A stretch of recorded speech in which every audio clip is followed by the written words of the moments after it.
The stream started. Oh, I forgot to get a link to the stream.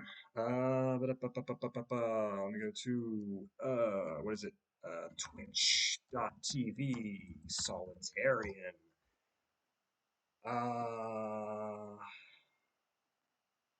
Okay, weird. Doesn't show up as a link. Dang it. Where's my ah.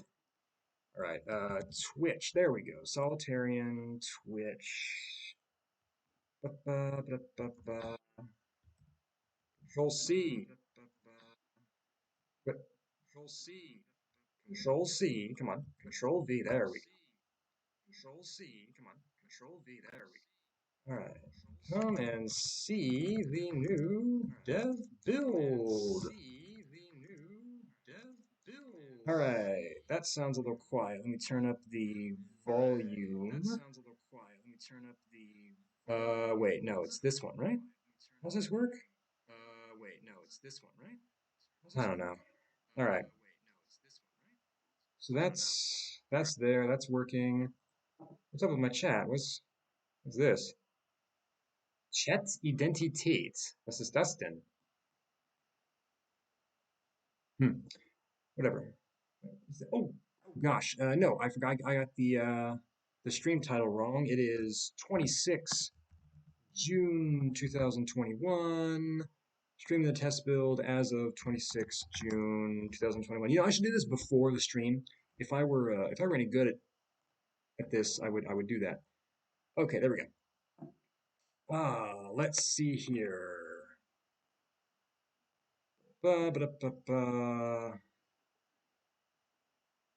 Let's see, the stream will begin today at 16 Central European Time. That's right now. Okay, so I'm just going to wait for people to show up. I've been live for 2.5 minutes, and I just now got the link in chat. No, whatever. Hello.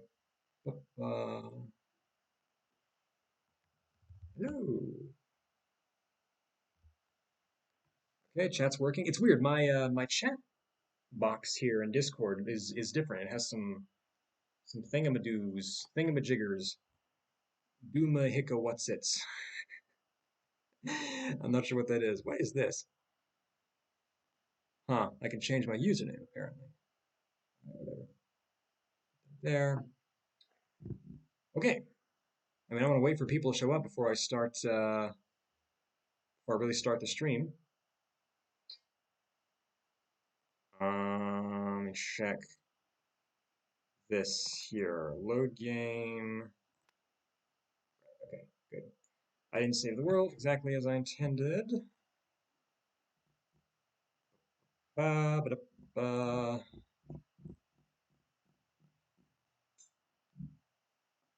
Getting a little lonely here.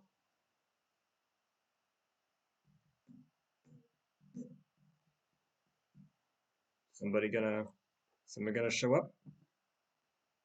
I mean, I'm not gonna start actually, clicking on things, playing the game, going through my list of things to show in the new dev build until people are actually watching the stream.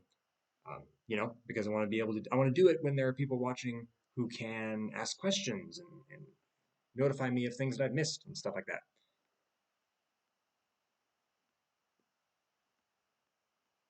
Well,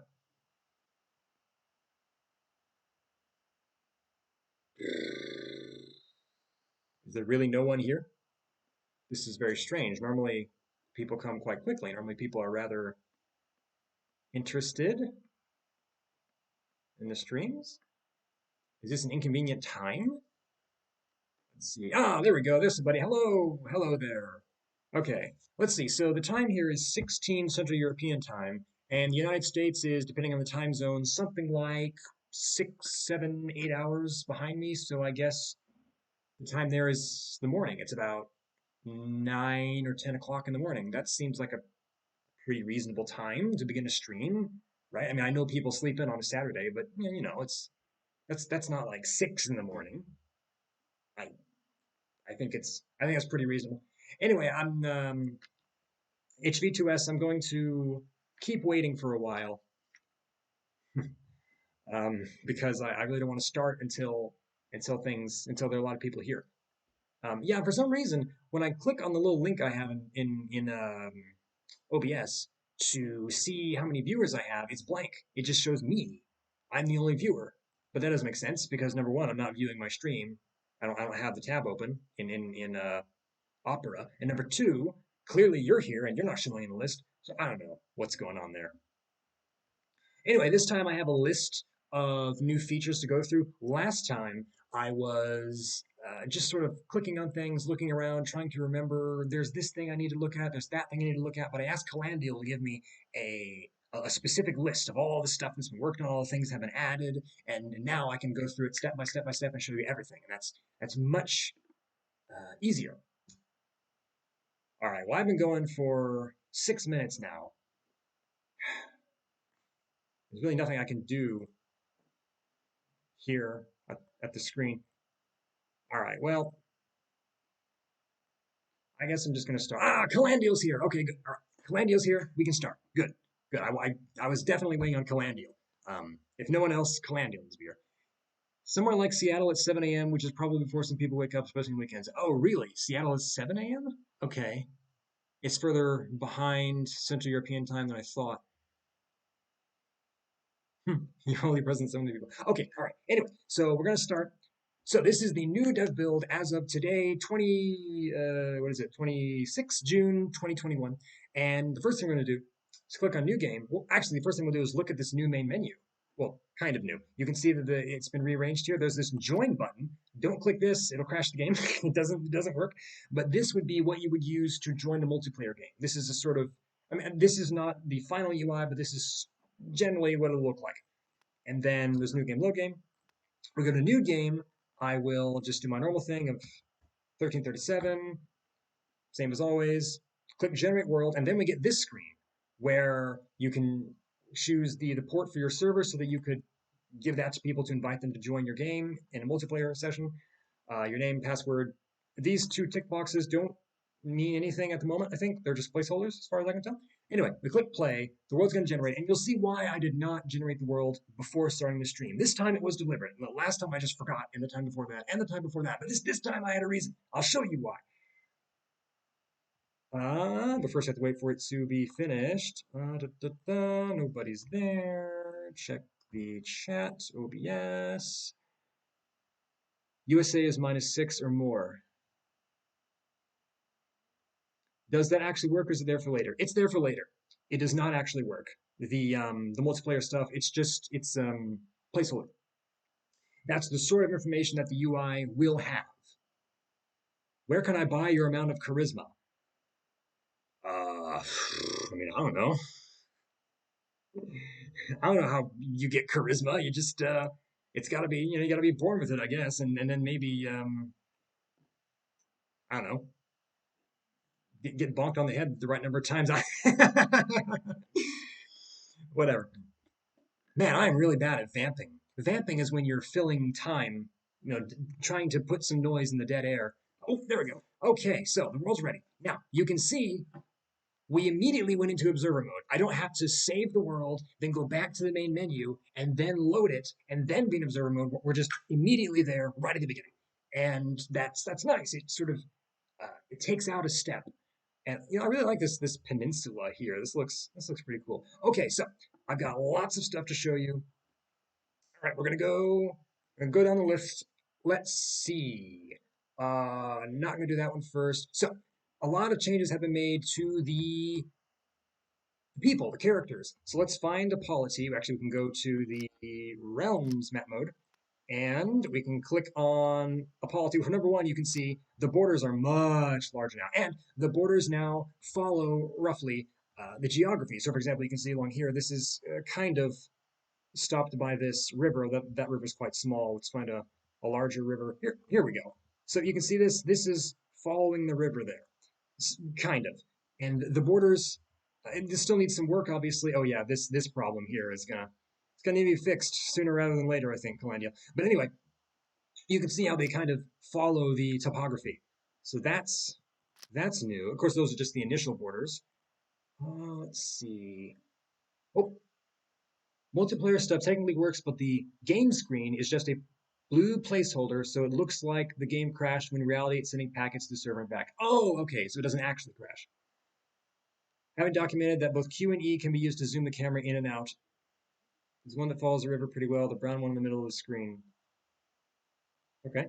Q and E. Oh, I see. Well, I have a mouse wheel, so it doesn't matter. But yes, the polities, borders, follow rivers, but of course they will change over time. This is just the initial ones. Okay, let's see. Let's go down the list. Okay, so let's look at some people and let's population. No, uh, I can't remember. Okay, characters. That's it. Let's click on one of these guys, and now you can see they have all these people have personality traits and attributes. Now, in the last test build, they did have personality traits, but they just weren't shown in the UI, and I don't think they had much effect. They're still mostly a placeholder as far as I understand, but they do change how much the character works and how much the character sleeps. Oh yes, the characters have to sleep now too. That's new. And you can see the stats here, and that's we're gonna go back to that. You might notice something on this screen that might make you a little excited, but I'm not gonna mention that quite yet. But you can see that these personality traits all seem to be like the ones of Crusader Kings, except for these two. But anyway, you can see that they are not like in Crusader Kings where they're binary. Either you have the Craven trait or you do not. But rather, it's a range. So you can be very, very Craven or not Craven at all. And all of the personality traits are like that. Let's see here. Check the chat. Nothing in chat. Okay. And what else? Okay. So the thing I was hoping you didn't notice that I wanted to. Oh, hey, I didn't notice this local hour. Interesting. Yeah, is that new? I don't remember that being in the last one. Anyway, the sleep in, as you can see, is tracked here. But also, you might notice that these settlements now have much higher populations, a lot more people. And also, we can go to the summary screen. You can see that the average foraging return and average base forager support is shown for this polity. So this is the ability of the land controlled by this polity to support people. So this is how many kilocalories per hour they can harvest from the land, and the base forager support. I don't quite understand this number, but basically, if it's lower than one, everybody's going to starve to death. If it's one, the population can be maintained but not increased. If it's two or more, the population can grow. And I don't know what the numbers between one and two mean. That's my understanding of this number system, anyway, with the average base forager support. In any case, basically, the higher that number is, the more quickly the population can increase, the more food will be gathered, I should say. And also, here in the ledger, we go to plant species. You can see that all the plant species that are in the game at the moment are listed here. These are in alphabetical order.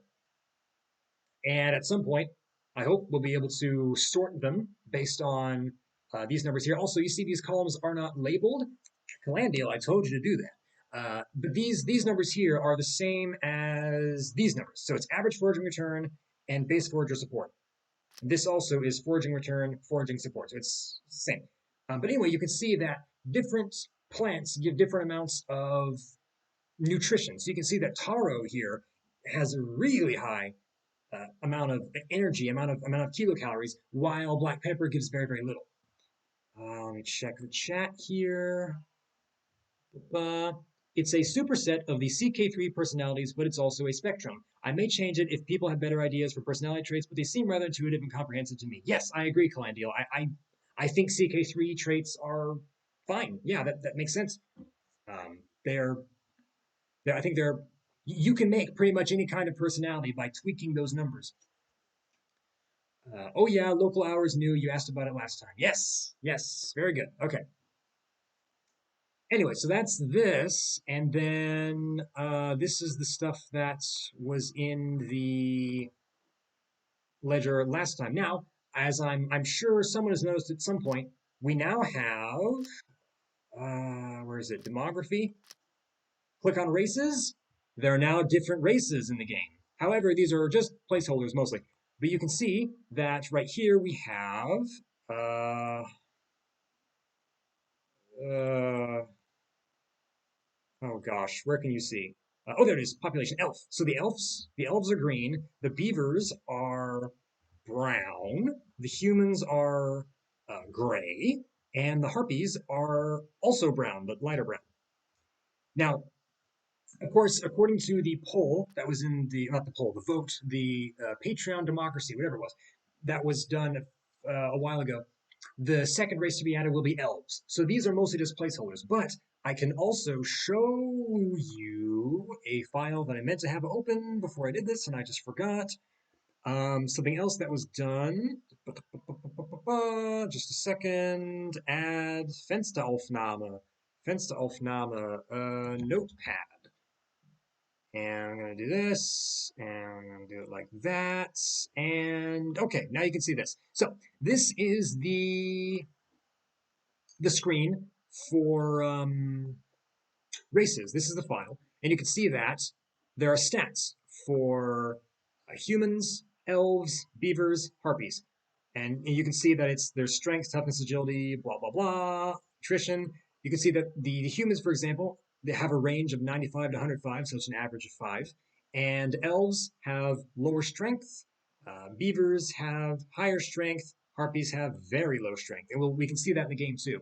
But also you can see that this is easily moddable. So I could, take this number and make it just whatever I wanted. That's not a number. And that would be a pretty easy way to mod the game. Oh, let's check the chat. We really need images instead of letters for these tabs. Yes, yes, Calandial, I agree. I very much agree. Okay, anyway, that's that file. Just wanted to show you. Whoops, that's my list. No, go away. You're not supposed to see that. Okay, and let me then just delete this. Entfernen. Sind Sie sicher, dass Sie nur Pen entfernen möchten? Ja. Okay. Then let's go through the list again. Let's see. So modding for racial attributes, I showed that. Character personalities, I showed that. Settlement borders, yep. Plant species tab, yes. Change my menu UI, I showed that. Nutritional qualities, yes. Yes, there's a new debug map mode. This one's really cool. I like this one. This one is something I've wanted to have for a long time. Let's see, debug. Look, down here. There's 10 days travel, 5 days travel. So I can click on a tile here and we can see how far could a human walk in 10 days. And that gives a much better representation, I think, of how easy the land is to traverse. I'm not sure what X is here though. I guess X is, I don't know, 20 days? I'm not sure. Then we can see if we click along a river, for example, a big river here, you can see that following the river allows you to move much more quickly. However, crossing a river is very difficult. I can click on this tile right here, and you can see that, or this tile one here, you can see that crossing this river would eat all the movement points. And so you could go a lot further to the east than you could to the west because you have to cross the river. That's also new. And obviously, rivers then will be very important for trade and communication, transport. Let's see here. Let me check the chat. It's X because I can modify it in dev mode to whatever I need at the moment. Oh, I see. Okay, got it. It's a month. Oh, I see. Okay, so in 1 month, how far could they travel? And this also, I think, gives a much better representation of just how big the world is. Because I think the Earth continents are sort of difficult to imagine fitting onto this world. So I don't think you get quite a good idea of just how large the world is. But then if I have this map mode, which shows you 1 month's worth of travel, you can see that, oh wow, that's very indicative. In 1 month, you could go up or down the whole river. But you can see that in 1 month, you could go from here to here of walking. And that's a pretty long time. And you still wouldn't reach the other side. And so the ease of transportation given by rivers compounds, right, over time. And so if it's only one trip, maybe the guy traveling on foot will arrive only a little bit later than the guy traveling by river. But if it's, thousands of trips being done over and over and over again over the course of years, then obviously the time saved is going to add to quite a lot, which is time that can then be spent doing other things. Very exciting. Okay, let's see. What else is on the list? Characters can now sleep. Yes. Oh, and also you could go to that race file, I suppose, and you could add any race you wanted. You just need to follow the same sort of structure, the same pattern that the other races had, and you could make a race of whatever you like and give it whatever stats you want. Okay, so now I've done everything that I can show you before I unpause. Let me check chat. Fun fact: travel times are not symmetric because walking up is more difficult than walking down. Yes, that makes sense. Cool. That's good, Calandio. I like that. Let me check how many people are in chat. I think maybe next time I'm gonna start the stream a little bit later, so it's more convenient for our American or Canadian or Mexican viewers because some of them might be still sleeping. Yeah, this is a little early. Oh well, that's fine. It'll be on YouTube. Just wanted to say it there. It's usually not present in video games. Yes, I know. Yes. Well, I mean, it can kind of be. I remember what's an example? Civilization 4, for example, moving onto a hill tile will consume more movement points than moving onto a plain tile, right? So it's kind of simulated there, sort of, or maybe in another video game, your movement speed is reduced when you're on hilly terrain, something like that. But this sort of specific calculation is definitely unique to songs the Eons. Anyway, okay, so that is everything I can show you without unpausing. Now, if we look up in the upper right corner, you can see that we now have 15 speeds. Remember, in the last test build, there were 10 speeds. And if we start at speed 1, you can see this is slow. Now, when I first saw this, I was confused, and I thought this was days, hours, minutes. No, I'm wrong.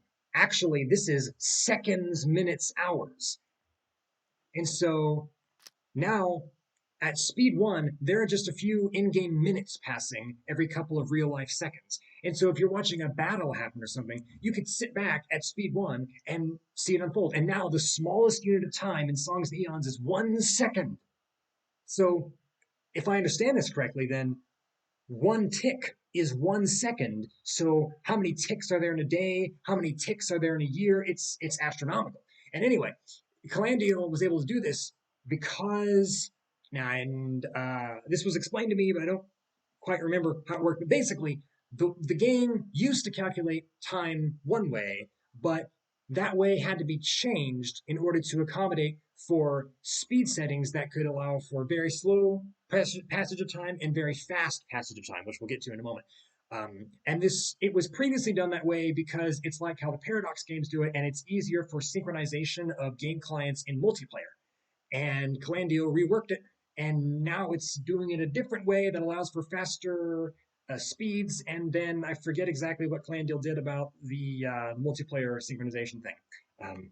The explanation was a while ago. Okay, well, that wasn't a particularly good explanation, but I'm sure Calandio in the chat can give you more details. It's actually 1/2300th ish of an hour. Oh, the minimum unit of time is not 1 second, it's 1/2300th of an hour.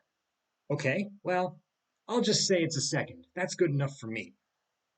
There are more than 2.3 thousand ticks per hour. That's pretty crazy. And I wonder how that's going to work. I mean, once we have societies moving around the map, races reproducing, fighting battles, once the simulation becomes really big, I wonder just how much RAM this game is going to take up. I wonder how the simulation will handle it. I mean, I don't know. I'm asking the question. It could work very well, or maybe it's going to have a lot of problems. I'm excited to see though. Anyway, this is great because this allows for incredible granularity. And this granularity of time means that things can be presented very precisely. Compare this to, say, Crusader Kings or Europa Universalis, where the smallest unit of time is 1 day. And so in Crusader Kings, battles last for weeks because they can't be calculated in less than a day, even though historically battles didn't take weeks. They were over in one day, maybe two or three. And thus this sacrifice has to be made because the game cannot have that many ticks, or else the simulation will be overwhelmed. There'll be too much calculation. The game will be slowed.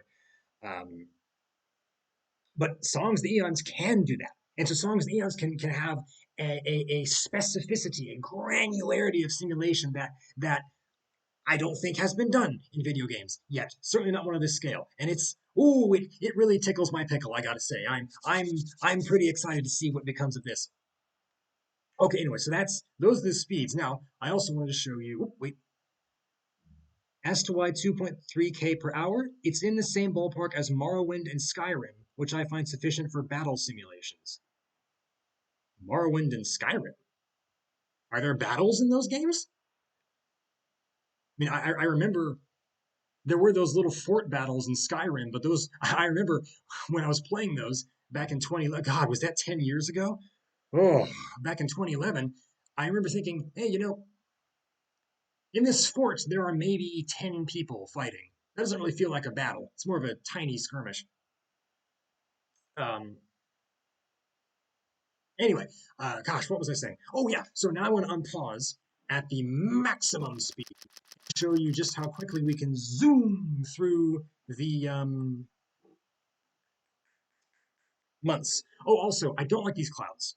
These clouds here are just aesthetic. They don't actually represent any weather patterns happening in the world. And I think they just block my view of the world. And also they're still there too. You can still see them kind of they just fade, but even at the lowest zoom level, they're still there. They're just very difficult to see.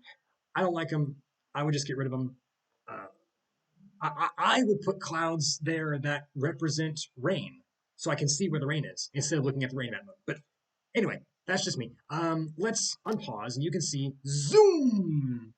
We are just burning through these days really quickly, and this is great. This means you can go through a year in well, I mean, I guess it depends on what you're doing, of course, in the game. But if you're just sitting there doing nothing or in observer mode, a couple minutes, you could have a few years, and that's very very good. So it allows for this again great granularity where you can have lots of time pass really quickly or very little time pass slowly, depending on what you want, what you're simulating, what you're looking at. Fantastic! I love it. Well done. Let's go to January of year one. Okay, so we've been simulating for 1 year. Now I'm going to show you something else. I'm going to check chat first. Nothing in chat. I'll check Discord too. Nope, nothing in Discord. Okay, let me get my list out here. Okay, right. So, speaking of UI, now these guys are elves up here. These are Arctic elves, which I find fun. We can go to PC, which is production and consumption, and production is 0. Why is it 0? That's very strange. It should not be 0. What? Okay, that's weird. Why is it 0?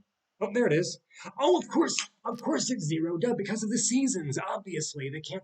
Right, production will be 0 in the winter because they can't harvest anything. There's no food around. Of course, obviously, yes. I forgot about that. Duh. Okay. Anyway, you can now see how much they're producing and consuming.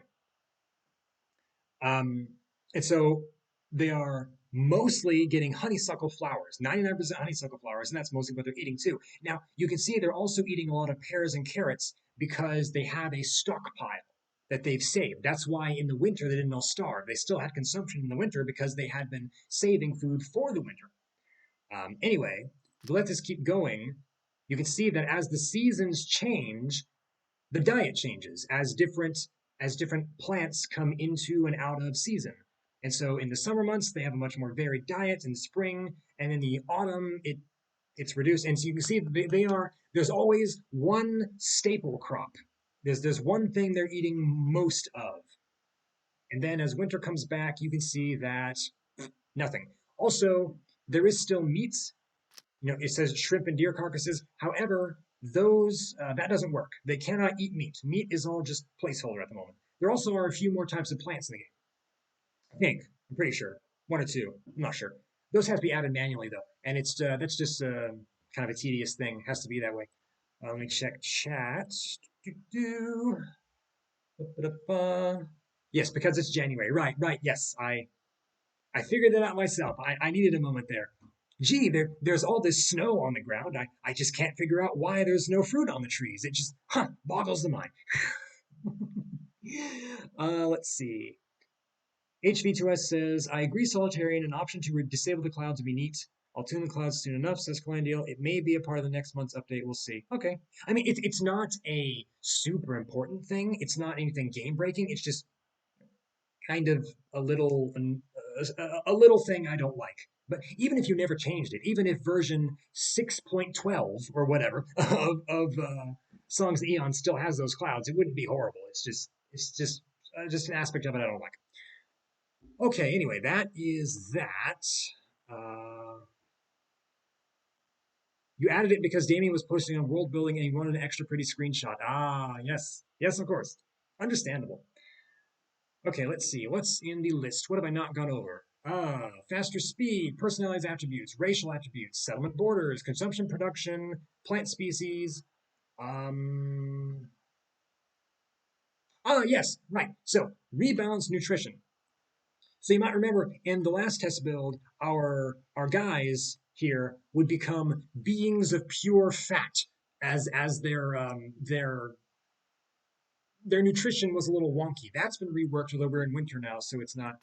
So you're not seeing it. Oh yeah, you can see also that if death were in the game, they still can't die. If death were in the game, then this guy would be starving to death, right? Because his health is at zero, his body fat's at zero, he's run out of food. He should be dead, and he would be dead if not for the fact that they can't die. Also notice this is an elf, so he has an age of 165, and his spouse has an age of 36.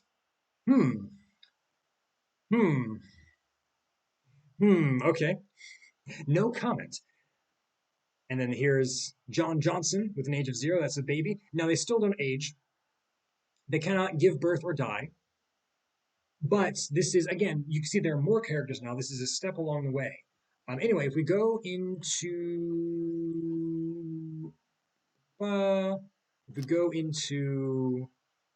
the summer months, you can see that it's still at 0. Okay. Hmm.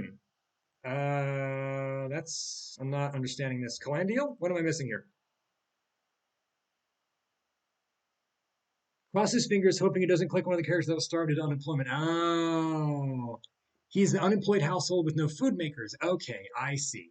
I see. Post that list on the subreddit. Okay.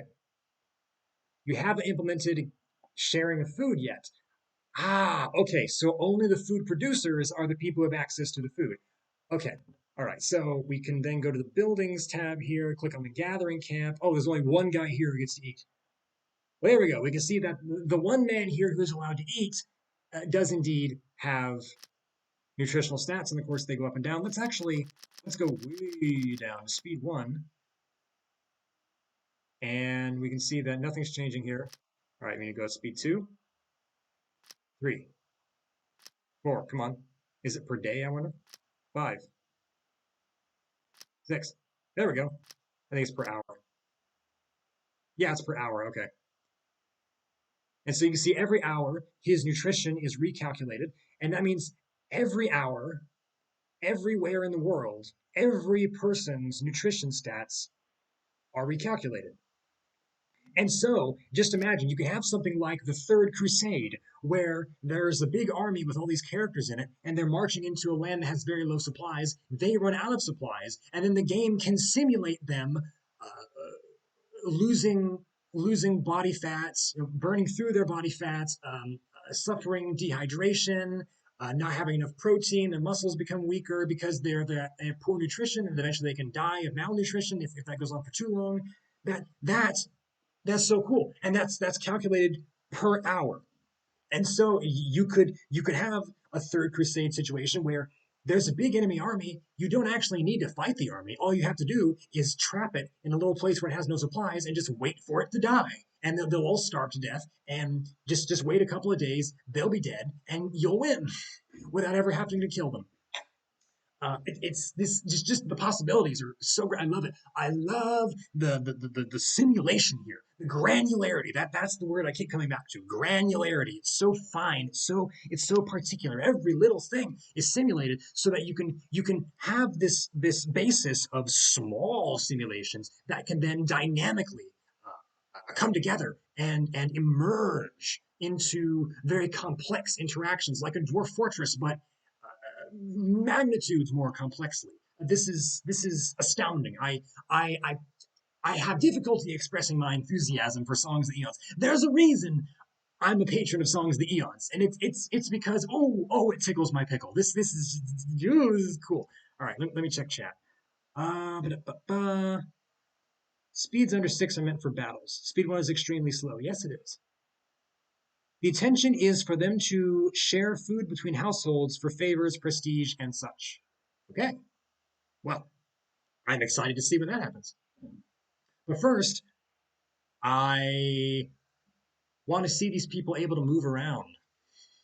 I'd really like to sit back, right? And just think if you made some kind of advertising video for version 0.3, where you could let the game go and just have a short clip of hunter gatherers moving around the world with the season. So you could see that in the winter they all move south to go to the warmer areas, and in the north they go back. In the summer they English. In the summer they go north, and then in the winter they come south, and you can see them moving around. That would be so cool. That'd be great. I think that needs to be in the game for 0.3. Ugh. The problem with me is I have this voice. I have the ability to project myself, but unfortunately, what I project is often gibberish because my tongue is too fat. All right. Anyway, let's look at the list. Okay, let's see. Rebalance nutrition, change the menu UI, entries in the summary part of tile inspector, describe nutritional quality styles. Yes. Debug for X days of travel, characters not sleepy, crossing over. Okay. I believe I've covered everything. That's everything in my list anyway. So how long have I been streaming? 37 minutes. Now, I remember last time there were quite a lot more viewers who were asking me questions, and it was more interactive, and things took a while longer. But I'm pretty much through here. What I could do is just let the game go, and we can just watch as the biomes evolve. Right? That's going to happen for a while. Yeah, so I guess now I can just I can take questions. I can look at things if you want me to. I'm not really sure what else there is to see for now. For now, it's very cool though. I'm very excited. Ask us some questions. Yes, please ask us some questions. What I say us, not really us. It's Ask Calandio questions. Yes, yes, this is your moment to talk to the developers. Well, I mean, I guess you can talk to the developer on Discord anytime. But this is during a test stream and it's going to be recorded for posterity. That's a nice word, posterity. I got a vamp here.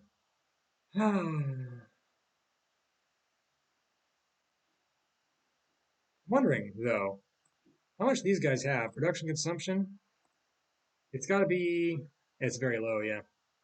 I wish I could see their stockpile as well. So I'd like there in this tab to be a third pie chart that shows me how much food they have stored, because right now they just seem to be eating phantom food that's coming from nowhere. Of course, it's food they have stored, but I don't know. If I want to see their food stockpile, I have to go to the gathering camp, and there it is. Yeah,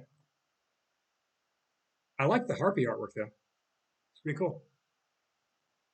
All right, let's check chat. I still don't get the amount of tick that seems impossible, or 4X games will surely add it, right? 4X games are usually designed as turn-based. Having very detailed ticks is counterproductive for them. Yes, yes, this game is not supposed to be turn-based. This is supposed to actually be real time. Now, of course, no computer game can be literally real time, right? But it has so many tiny ticks that it is more or less indistinguishable from real time. Yes, it's against the design of a turn-based game. Right, right.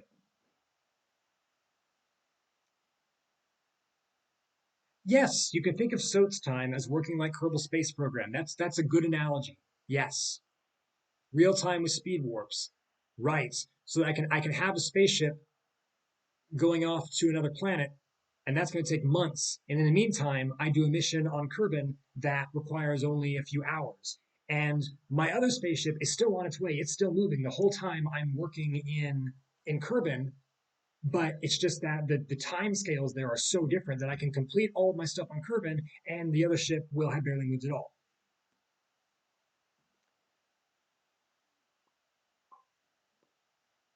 Let's see.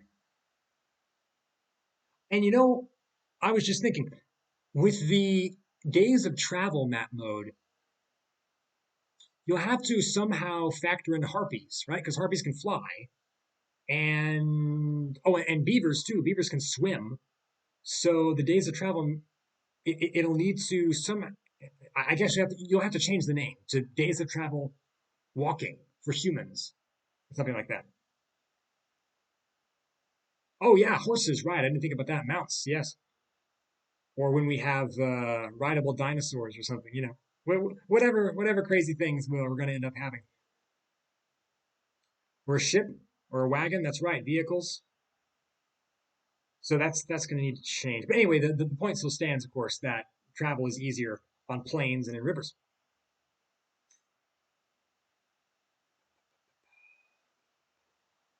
Let's see. If I can look around and find anything I wanted to ask. I noticed. Yeah, all right. So there's this area. This world has this area right here, which has always confused me. This is a mixed forest, and this is broadleaf forest. Not really sure why that is. Doesn't matter though. This world also has this huge coral reef here, which is pretty cool. It has this big lake, and then this river here. Oh yeah, I think this is actually a pretty good way to illustrate the rivers take time to cross thing, because this river here is giant. It empties into the sea. It goes from this giant lake into the sea, and so there's a ton of river water going through that river. And if I look at the days of travel map mode, you can see that it's very clearly here, just a wall. Crossing it is very difficult. If we go to say a month's worth of traveling, you can see that you can't go as far this way. But if we then go to 10 days travel, we click on the river itself, you can see, whoo, because the river has so much water in it, you can go quite far along this river. You can basically go from one end of the river to the other in 10 days, as opposed to walking, where if you walk, you'd have to go to here, and then here, and then here, and then so basically, if you follow the river, you can traverse in 10 days what someone else would need to traverse in a month. So this river here would be a major hub of activity, I would imagine. Let's check this. Yes, it is a good way to show the effect. That's why I did it.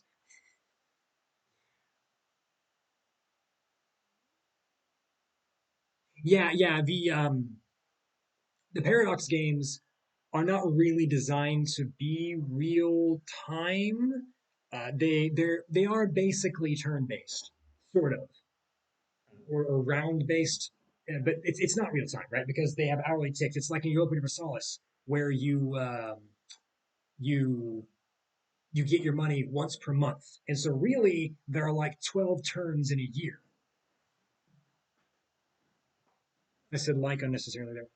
What are the debug map modes again? They are all of these. Let's see. We have secret eldritch colors of secrecy, which probably have something to do with climate, I guess. Connected areas, right? So showing you which places can be traversed by walking.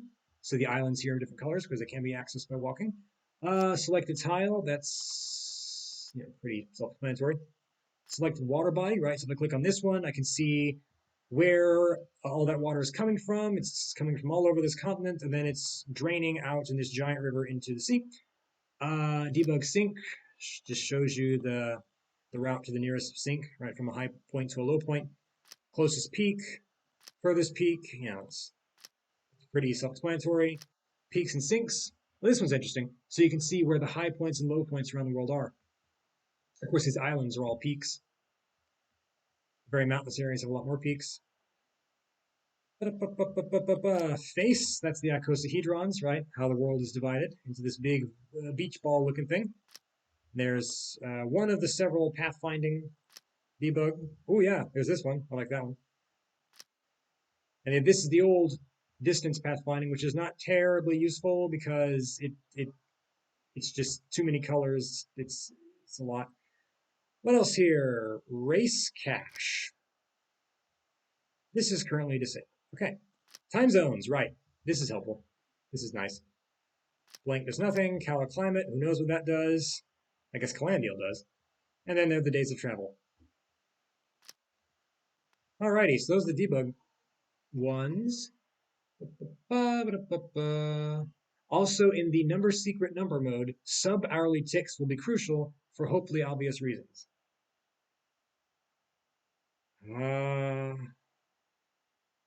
I'm not sure what you're referencing there. In the secret mode?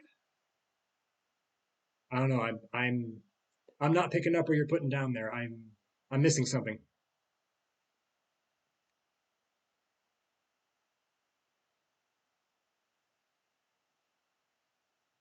Well, I know how you meant it. I just don't know what you're referencing. Oh yeah, here's the question. Last tick related question. What about performance and resource intake? Well, yeah, that's the thing. Who knows? Have I joined? Did I join after the secret mode times on Discord? Maybe. I don't know. When were these times? I joined in, I believe. When was that? April of 2020, I think, was when I joined, or April or May of 2020. Yeah, I'm not sure what you mean by secret mode. Anyway, well, here, I'll tell you. I have the game running right now at speed 15, and I'm going to open my resource monitor, and I'm going to tell you what I have here. All right, so my computer now has 16 gigabytes of RAM, and Songs the Eons is using not okay. I can't see exactly how much it's using, but basically, of my 16 gigabytes of RAM, only about 7 are being used right now, with the game running at full speed. And my CPU right now is at about 40%, and that is, of course, considering that I also am streaming. I have Discord running in the background and OBS, and so there's a lot happening, and even with all that, my computer is only at about half capacity still. My GPU is at about 60%. Let's see. Calandial says SOAT has vectorized loops and multi-threaded just about everything it can. It can multi-thread. There's no PDX script. It runs as close to bare metal as it can on modern systems. I don't know what bare metal means. I don't know. I've just never seen a game with more than 100 ticks an hour. Well, now you have. This is why this is exciting. This is why I was so enthusiastic. This is why I really wanted to do this test stream, just because of the time thing. Just think of the potential. It's, oh goodness, my I I I dream about this game. Okay, I I'm just, this is so cool. This gives me so many ideas for things that can happen and ways, simulations that can happen. Just this game has the potential to do something that no other game has ever been able to do. Right? No other game has been able to simulate at this level of detail. This is utilizing modern computers and modern resources to make some dream game that is kind of sort of like what they were trying to do with Sim Earth or Populous or something back 20, 30 years ago. But now you can do so much more. And oh, this is so exciting. All right, anyway, Calandial says almost every action game or RPG game has explicitly higher tick rates per in-universe hour than grand strategy games. Well, yeah, they have to, right? Because you need a number of ticks happening per real life second that is roughly commensurate with how many things the player will be doing. You don't want the player to have to sit there and wait for the ticks to happen. but you also don't want them to happen so quickly that the player can't control it.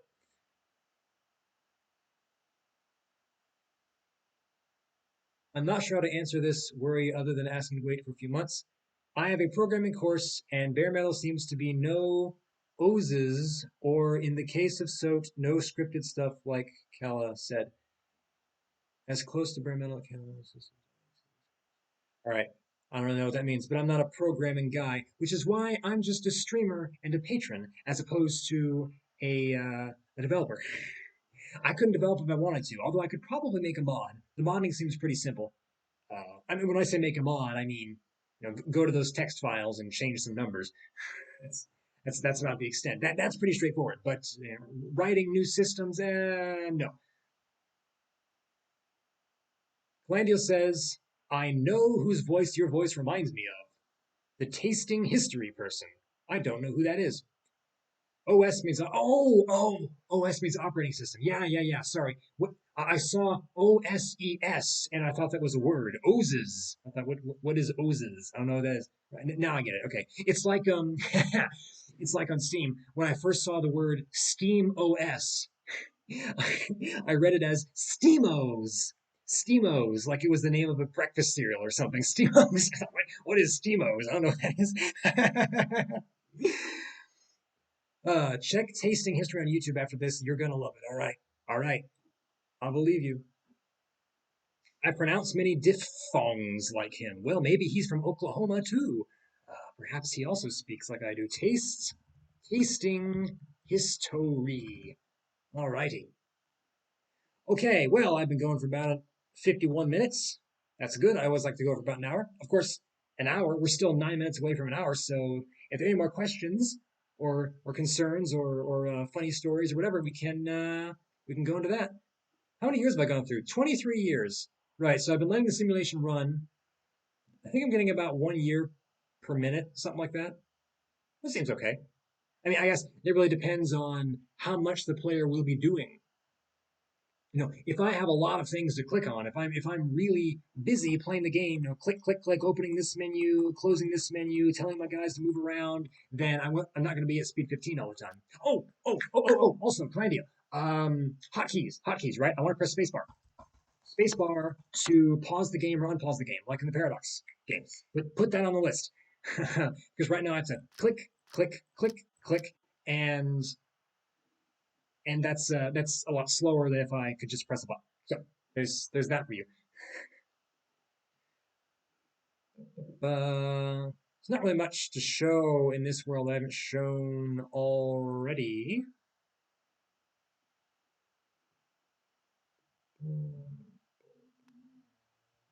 Chat again.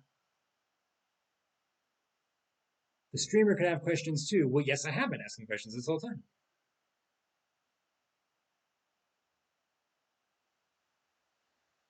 Pausing it with Unity's in-engine pause hotkey. Yes, well, I don't have that.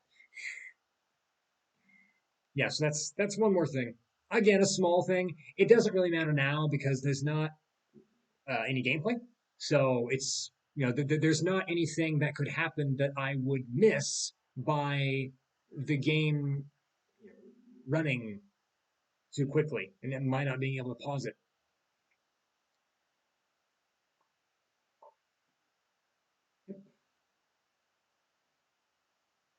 Well, already, I I think I'm just about done. I don't really know. That's everything that's in this new build. Pretty cool, pretty fun. This is about exactly 1 month after my last stream. So that's a month's worth of development. Oh, and I've heard the rumblings, the rumors that a certain other developer, Damien, will be coming back. I did see on the Discord channel a couple of boops from him, or at least according to the channel, they were uploaded by him. Maybe it was something else, but anyway, that would be exciting if we can get Damien back because this is just 1 month of work from Calandiel. Granted, Calandiel is prolific, very impressive in output. But again, with two developers in 1 month, we could have even more done, which is very exciting. All right. Anyway, well, a week and a half out of that was spent fixing the speed bottleneck. Oh yeah, that's true. That's true. Just 1.5 weeks. A quarter of that time was spent working on the speed thing. But hey, you fixed it, and now it's great. Now it allows for so much more granularity. It's way better than what you had before. Maybe someday I'll stream an old version of Songs of the Eons, and we can look at just how much we've progressed. How many viewers do I have? According to this, only 4 viewers.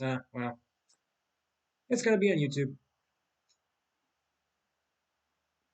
55 minutes. That's pretty good. That's pretty good. Okay, well, I think I'm going to shut it down. I'll wait a second for any last questions or comments or anything. But this has been cool. This has been great. Thank you once again for coming, everyone.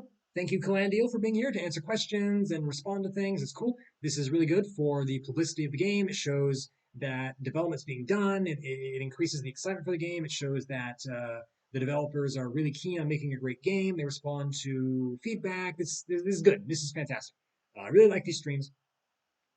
They're fun. They're fun for me too. I love this. This is great. I used to make YouTube videos. Actually, you can go to my YouTube channel if you want and see lots of my old videos I made 10 years ago. They're really awful. I was a kid then. You can hear my high pitched voice that cracks a lot, and then you can you can listen to me just be a goofball teenager playing Europa Universalis 3. But anyway, I made those videos because I was really excited about that game.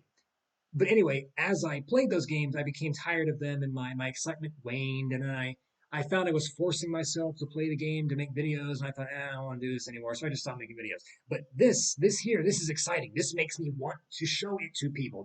I want to say, hey, everybody, I found this cool thing. Hey, come look. I want to share my excitement with you. And that's great. That's how it should be. So anyway, I'm super happy to do these streams. I could do one every day if you wanted me to. That'd be fine. Okay. Anyway, thanks for coming, everybody. I'm gonna shut it down. See you next time. Who knows when that'll be? Maybe next week. Maybe a month from now. Maybe 2 weeks. We'll see. We'll see. We'll see. Anyway, bye.